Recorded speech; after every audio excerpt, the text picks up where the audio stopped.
Hello Year 10.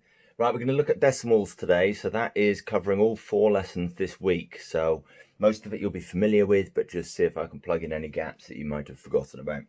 Keywords, place value is something we're going to place a lot of value on.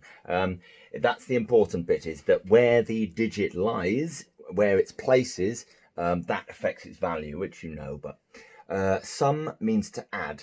If you find the sum of things, I know you often think that's a calculation, but in maths it specifically means add. The difference, to find the difference between two values, you've got to subtract. Ascending means to go up. You ascend a mountain, you descend a mountain. Descend goes down. So there's some keywords you're going to need to know. Right, so if we look at 3.42. One thing that we need to get used to is, well, let's look at, put another digit here. As you know, the difference between the 7 here and the 3 here is a big difference. This means 70, 7 tens, and this means 3 ones or 3 units. So basically for each one of this 7, if I divide that in 10, that gives me 10 ones. So it's 10 times the size. So it's massive difference. But sometimes when we're in the decimals, after the decimal point, we sometimes get confused. And for example, you might see 2 decimals, 0.204. 0.19. That's probably going to be a bad example. Trouble is, that's still bigger. Well, we'll come across it as we go through some examples. Okay, so what we are doing, first of all, we're writing numbers as a decimal. So this, as you know, is the ones column, okay, or the units. This is the tens, and then we do lowercase over here. So this is tenths, and this is hundredths. And we don't just call them tenths, we literally mean these are tenths, and these are 1/100ths of 1. So if there's 4 here, this is 4 tenths. And if there's 2 here, this is 2 100ths. Now, there's shortcuts and there's full ways to understand, so I'd rather you do this. What we can do is we can convert 4 tenths. Well, that is equal to, I'm trying to do a vertical equal sign, but that's not going to work. Well, if I multiply the top of the numerator by 10 and multiply the denominator by 10, we've got 40 100ths. So 4 tenths is the same as 40 100ths. And of course, if we write, if we sort of add the 2 100ths, we've got 42 100ths. So just for the decimal part, we can write, that as 42 over 100. And you'll notice soon enough, rather than having to work all this out, you'll notice that what you do is you're going to put the digits over whatever the smallest place value is. So I'll do a couple of examples quickly. 0.3902. Well, this is tenths, hundredths, thousands, 10,000s. So I'll put it over 10,000. And then just write the digits over the top. Tenths, hundredths, thousands, 10,000s. Okay, so I've just put it over 10,000, and that is this decimal as a fraction.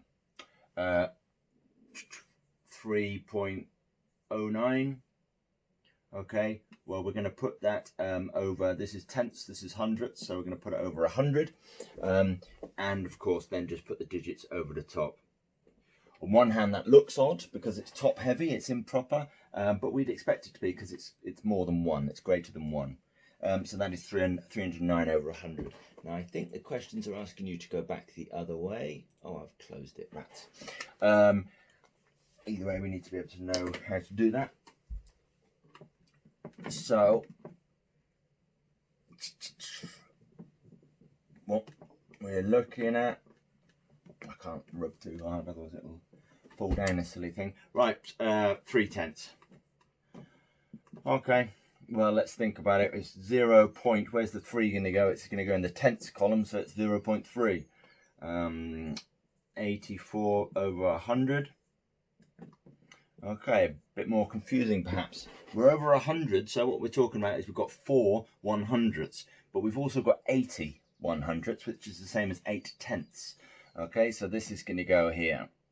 So I guess what I'm thinking of is the 100, so the column, the place value that we are in the fraction dividing by, and then you start with the smaller digit, so we put that there, and then everything else goes to the left. I think that covers the first task. Second, if you are comparing decimals, we don't have to do comparing fractions this stage, but that's tempting.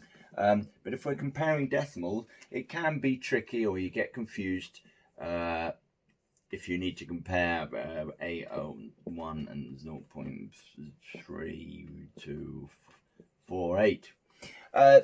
Three decimals. They may be obvious in which ascending or descending order we can put them in.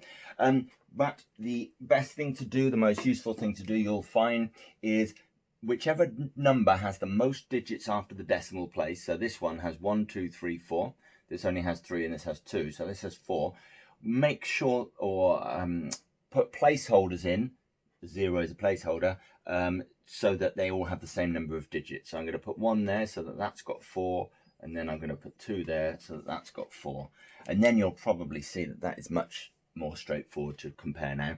We've got 3248, 8010, 7900. So if we're looking for the smallest, it's this bottom one, 0.3248. Then the next smallest, perhaps cross that off or tick it, is 0.7900, and then the last one 0.801. Now I've put that 0 on there. They do tend to like, it'll be a bit different in your exam because it'll have decimals and fractions, potentially percentages, but they would rather you answer in the way that the question has been given. So they gave it 0.79. We added the zeros, they didn't. So in your answer, try to get used to, it won't apply now because it's multiple choice, but generally we want to try and remove those extra zeros so that these numbers that we were given in the question are the same as those in our answer. Good. And that'll probably, if you just fill in those gaps, put placeholders, these zeros, placeholders in, so that you've got the same number of digits after the decimal, you'll be fine. Makes no difference if they have digits before the decimal place.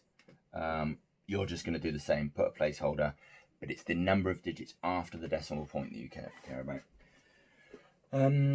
Good.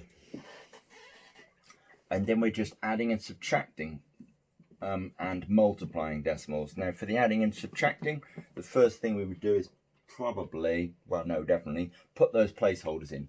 So if it says 3.4 add, or the sum of 0.2, whoops, it says 2 and writes 3,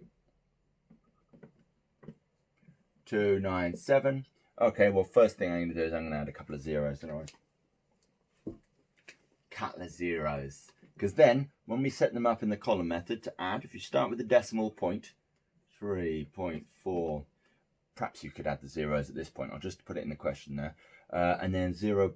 So put that decimal, that's the first thing to line up, 0.297, and then we can put our placeholder zeros, cushy.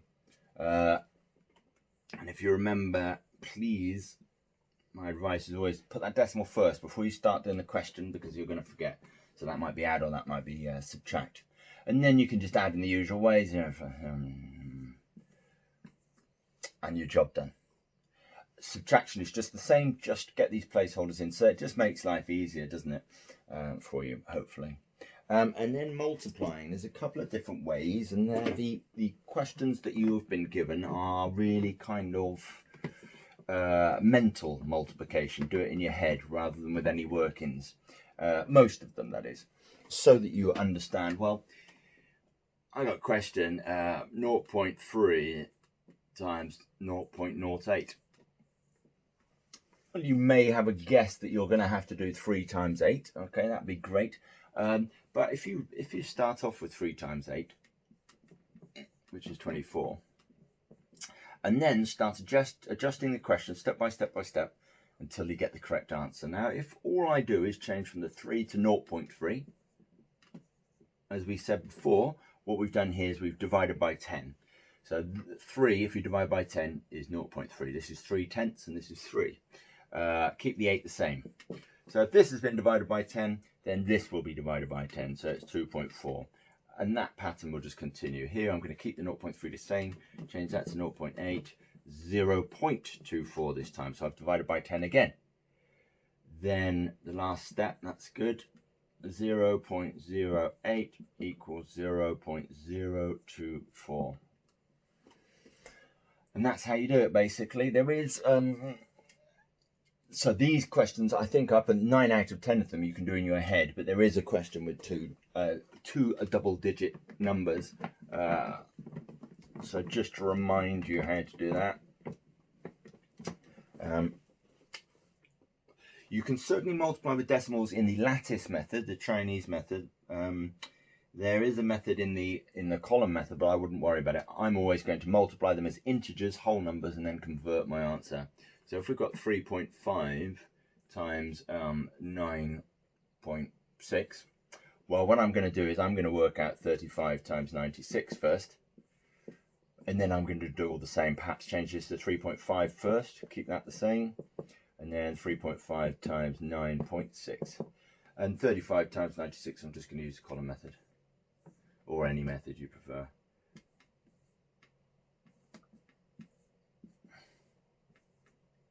Oops.